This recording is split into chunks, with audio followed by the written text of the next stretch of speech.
Olá, hoje, 9 de julho, é o Dia do Oncologista, dia de lembrarmos e homenagearmos os oncologistas, os médicos especialistas no diagnóstico e no tratamento do câncer. E quando pensamos em oncologia e na construção da história da oncologia no Brasil, um dos primeiros nomes que nos vem à mente é o nosso querido Dr. Sérgio Simo. Pioneiro na prática oncológica no Brasil, o Dr. Sérgio se formou em medicina na USP em 1973.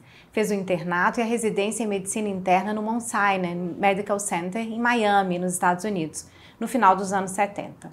E ainda nos Estados Unidos realizou 2 fellowships, o primeiro em hematologia, em New Jersey, e o segundo em oncologia clínica no Memorial Sloan Kettering, em Nova York.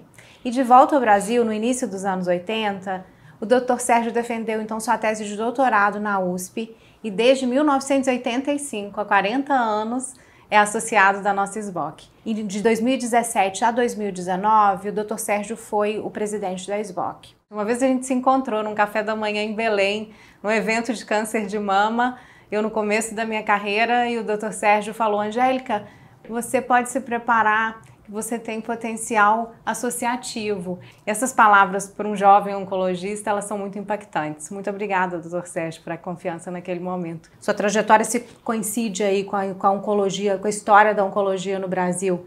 O que marca mais nessa revolução desses 40 anos à frente da assistência, educação, pesquisa de ponta dentro do nosso país? O que impacta é a mudança entre 1980 e 2025. São 45 anos onde a especialidade que era não existente passou a ser uma especialidade forte, pujante, inovadora, e é uma das principais especialidades no Brasil hoje, é a oncologia clínica. Essa mudança foi gradual. No começo da minha carreira tinha muito poucos oncologistas no Brasil, poucas opções terapêuticas também. Nós tínhamos algumas drogas quimioterápicas, não tínhamos drogas alvo-dirigidas, não tínhamos anticorpos monoclonais, nada disso. Então foi uma mudança realmente fantástica o que aconteceu com a oncologia no Brasil, uma história de sucesso. A oncologia do Brasil, eu acho que na América Latina é líder. Eu tenho viajado para vários países da América do Sul, América Central e México, e eu acho que a nossa oncologia tem um diferencial muito importante, que é grandes especialistas em áreas importantes da oncologia. E o que foi definidor desse diferencial? As pessoas que foram para fora trouxeram? O Brasil teve uma tradição de muita gente se formar fora do Brasil em grandes centros de oncologia. Isso já faz com que, na volta, eles tragam aquele espírito inovador de pesquisa, de estar sempre atualizado. E eu acho que o oncologista brasileiro, o jovem oncologista brasileiro, é de alto nível, bem atualizado, estuda bastante. E eu vejo pelos residentes que a gente orienta como eles são inquisidores, vão atrás do conhecimento e são excelentes. Eu estava no ambulatório de clínica médica, no Mount Sinai, e um preceptor me convidou para fazer ambulatório de oncologia. Eu falei, mas o que é oncologia? Eu não conhecia esse termo. Ele falou, é cancerologia, tumores sólidos. Ele, de formação, era hematologista, que era a minha escolha de especialidade. Mas ele me mostrou oncologia. Eu me interessei um pouco, mas meu foco primário era hematologia. E eu fiz hematologia até uns 20 anos atrás, transplante de medula, leucemia, mieloma, tratava tudo. Muitos oncologistas começavam a carreira fazendo hemato-onco e oncologia. Hoje não dá. Hoje não é possível. E aí ele me mostrou, eu me interessei, o tamoxifeno era uma droga importante, tinha a doxorubicina saindo, que era uma droga italiana, mas também bem interessante de ser estudada. Tinha o exemplo dos linfomas que estavam sendo curáveis em grande quantidade. Eu me interessei e consegui a vaga no Memorial, que na época era o centro número 1 de pesquisa em oncologia e de prática de oncologia mesmo. E eu nunca me arrependi da escolha. Eu acho que para quem gosta de cuidar de pessoas, de gente, de paciente, a oncologia é maravilhosa. Incrível. Porque você tem conhecimentos teóricos e práticos muito importantes e muita clínica médica no meio. Você trata o paciente de uma maneira global, desde da parte psicológica até a parte de toxicidade de tratamento. de biologia molecular do tratamento, tudo isso é muito importante. É uma área muito complexa e muito completa. Muito completa. Fora do Brasil, havia um preparo para ser oncologista, algo que a gente deva cuidar mais do oncologista em formação no Brasil? Então, no Memória, eu tinha um departamento de psico-oncologia que era dirigido pela doutora Jimmy Holland, que foi a introdutora de psico-oncologia. Ela era esposa do Dr. James Holland, que era o chefe da oncologia do Mount Sinai de Nova York. E ela era uma pessoa incrível. Ela obrigava todos os residentes, os fellows da oncologia, a fazerem psicodrama uma vez por semana, porque ela sabia que o impacto de fazer oncologia era muito grande em pessoas jovens. E, para mim, foi uma formação ótima, que me ensinou a lidar com o paciente, com a família do paciente e comigo mesmo também, na manipulação da psicologia da doença e do ambiente que envolve a doença. Então foi uma formação importante. Eu acho importante hoje que todo residente passe por um estágio de psico-oncologia e interaja com as psicólogas que fazem psico-oncologia. Existe uma droga que foi revolucionária para você, que marcou essa história, o antes e depois, falou, agora a gente entendeu essa biologia? Olha, a primeira droga que me revolucionou a cabeça foi a cisplatina. Eu estava na Memória no fim dos anos 70, quando se começou a tratar câncer de testículo e câncer de ovário com cisplatina. Foi uma revolução, porque a gente passou a curar a maioria dos pacientes com câncer de testículo metastático. Quando eu voltei para o Brasil, em 1980, estava saindo a platina aqui. Os primeiros pacientes a gente mandou importar a platina. E para você ter ideia do volume de pacientes que a gente tratava, em 84, eu publiquei no Journal of Urology 36 pacientes brasileiros com seminoma tratados com quimioterapia. Hoje todo mundo trata, naquela época pouca gente tratava com cisplatina. E alta toxicidade? Altíssima toxicidade, a dose era altíssima, era 120 miligramas por metro quadrado, dado num dia único, sem antiemético. Era uma dificuldade grande até fazer o paciente chegar no fim do tratamento. Mas revolucionou a oncologia, porque a gente demonstrou que tumor sólido poderia ser curável em determinadas situações. E se sustentou, é uma droga que ainda é pilar terapêutico de vários tumores, mesmo em 2025, de câncer de ovário, de mama triplo negativo, dos germinativos, realmente uma droga que se sustentou muito mais do que outras, né, de muito mais alto custo, etc. E o tamoxifeno? O tamoxifeno eu conheci nos Estados Unidos em 74, era uma droga meio considerada milagrosa, porque muitas pacientes, a gente não tinha muita certeza da relação do receptor de estrógeno com a resposta a tamoxifeno, mas muitas pacientes tinham respostas dramáticas ao tamoxifeno.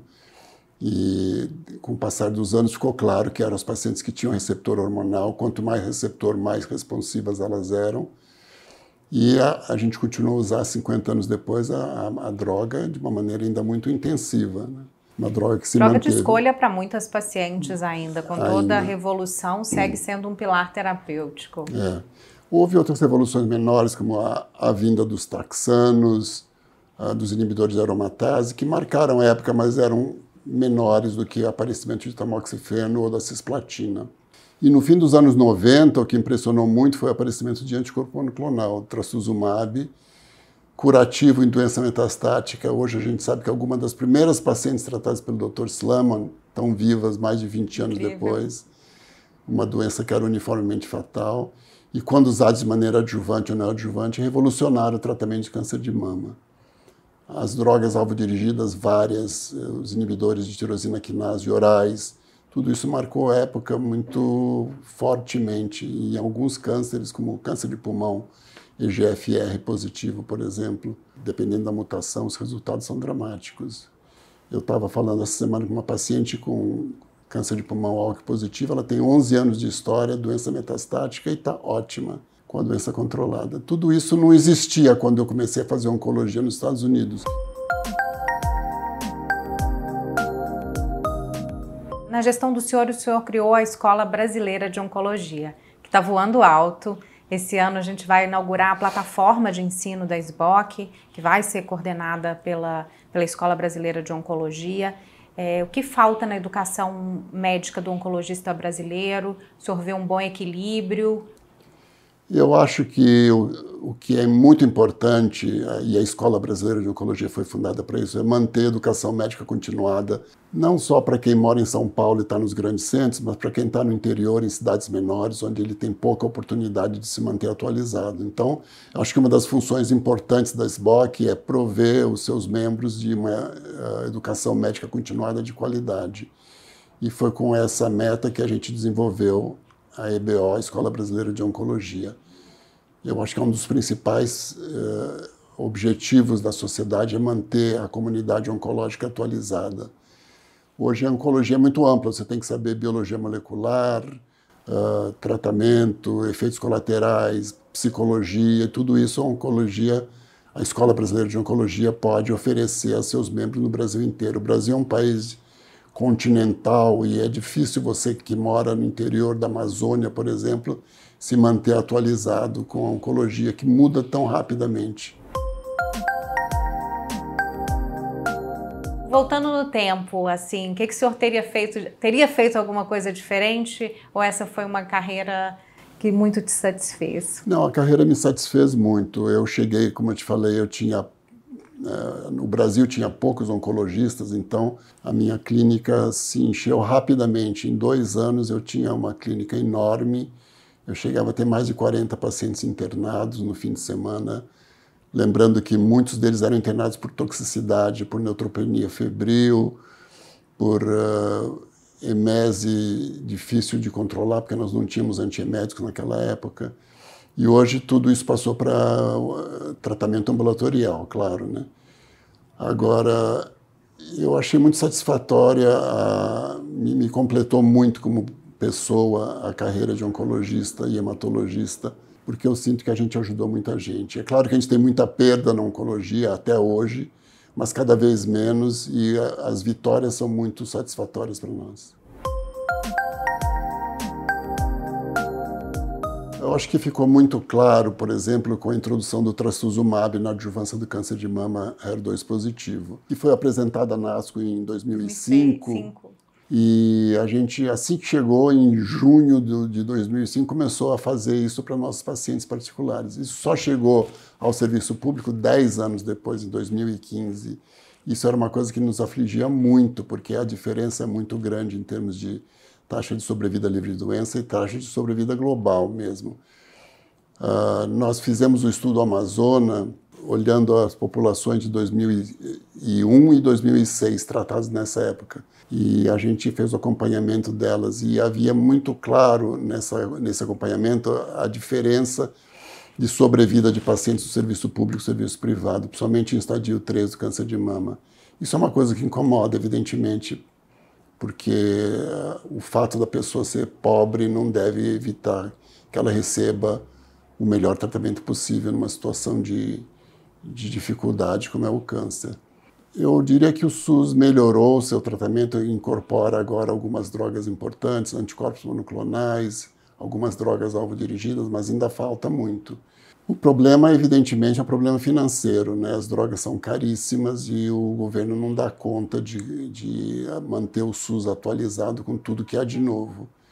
Mas eu acho que há escolhas em que o benefício é tão importante que o governo tem que aceitar mesmo drogas novas e caras. Isso é um exercício difícil para o governo e que ele tem que ser auxiliado pela Sociedade Brasileira de Oncologia Clínica na escolha dos tratamentos e no acesso ao tratamento para os pacientes do serviço público. Então, o SBOC tem encarado esse desafio, está desenvolvendo o índice de priorização de tecnologias, em que há peso de a relevância daquela droga com aquele impacto que ela traz no desfecho clínico, se há uma alternativa, sua custo-efetividade. Isso ela ganha uma nota para que a sociedade possa auxiliar o governo nas suas tomadas de decisão, porque de fato são muitos novos produtos, muitos com impactos muito favoráveis e de fato o recurso, as drogas têm um custo elevadíssimo, muito inaceitável. Acho que isso também é algo que a gente precisa trabalhar para chegar em algo um pouco melhor, mas importante é que a gente ajude o governo nessas tomadas de decisão, né? A gente participe dessa discussão. Tem havido alguma abertura? Quando eu estava aqui na presidência da SBOC, uma coisa que nos incomodava muito era a falta de conversa entre o governo e a indústria. Uhum. Então nós levamos 3 indústrias para Brasília para fazer ofertas diferenciadas para o governo. E, segundo nos informaram do Ministério, era a primeira vez que o Ministério sentava diretamente com a indústria para barganhar preço. E isso é inaceitável. O governo tem que estar todo dia falando com a indústria. O preço para você vender para uma população de 210 milhões de pessoas é um, e para vender para a prática privada é outro, né? E eu espero que isso seja incorporado dentro do governo e que o governo consiga ampliar o leque de opções terapêuticas no serviço público. Digo sempre para os meus residentes que não importa onde eles vão praticar a medicina deles, que eles têm que estar sempre estudando e se atualizando. Não só em oncologia, principalmente em oncologia, mas não só em oncologia, como também em clínica médica, né? A clínica médica muda muito e o oncologista tem que saber um pouco de moléstias infecciosas, de endócrino, de cardiologia, e ninguém pode parar de estudar isso nunca, porque senão ele vai ficar para trás. E ele vai, em pouco tempo, muito pouco tempo, 2, 3 anos, vai estar fazendo uma medicina defasada e não ideal. Então, minha mensagem é que realmente não parem de estudar, de se atualizar com a medicina e que exerçam a sua profissão com paixão, com fé, com carinho para os pacientes, que é fundamental para o paciente nessa hora receber carinho do médico, receber apoio da equipe médica para conseguir passar pelo tratamento e tentar a sua cura. Doutor Sérgio, então o Ministério da Saúde nos diz que hoje no Brasil tem mais ou menos 700 mil novos casos de cânceres e projeta que já em 2030 câncer será a principal causa de morte. Como é que o senhor vê essa cronificação aí do câncer? Eu acho que isso é um fenômeno muito real. Eu estava lembrando de um paciente meu que estava na fila do transplante de medula para leucemia mieloide crônica. Eu comecei a tratá-lo em 99. Em 2000 ele estava fazendo uso de interferon em preparo para o transplante, quando chegou uma droga nova chamada imatinib. E ele entrou no primeiro protocolo de imatinib em 2000, no ano 2000. 25 anos depois ele tem um hemograma normal até hoje. E essa droga foi revolucionária. Foi revolucionária. E em 2017 nós comemoramos no consultório bodas de prata de uma paciente com câncer de mama luminal A, que já estava passando pela 8ª linha de tratamento e estava bem 25 anos depois. Ela infelizmente faleceu 2 anos depois, mas ela viveu muitos anos, criou os filhos com câncer metastático. E casos assim a gente está tendo cada vez mais, e eu acho que o câncer vai, quando não curável, vai virar uma doença crônica. A gente tem que estar preparado para suportar o paciente ao longo dos muitos anos que ele vai viver com a doença. E também sustentar isso como sociedade, né? Combater os preços muito elevados, para que isso de fato chegue ao paciente de uma forma mais saudável do que esse grande impacto financeiro hoje do câncer para o paciente, para os familiares, para o sistema de saúde como um todo, né? Temos que examinar, inclusive, a ética de você pegar um garoto de 20 anos com melanoma metastático. Se ele está no serviço privado, ele vai receber imunoterapia com 50% de chance de cura, e o que está no serviço público vai morrer em 6 meses. O senhor foi exato num ponto que essa sociedade não pode aceitar. Não pode aceitar. Esse país tem recurso para tratar esse paciente. Eu acho que se há muitos casos que os preços elevados são injustificáveis, eu acho que o senhor trouxe um exemplo concreto de um caso que esse país não pode deixar de tratar. Exatamente. Esse bate-papo com o Dr. Sérgio, cheio de história da oncologia, a gente ficou inspirado em organizar esse conteúdo da história da oncologia nacional, e eu fiz um convite para ele, eu não sei se ele ficou com vergonha de recusar, mas a gente vai organizar a memória da oncologia nacional com a Academia Nacional de Oncologia, sob responsabilidade da SBOC. A gente já começa os trabalhos em breve, damos notícia da memória da oncologia nacional. Muito obrigada pela parceria, Dr. Sérgio. Um prazer.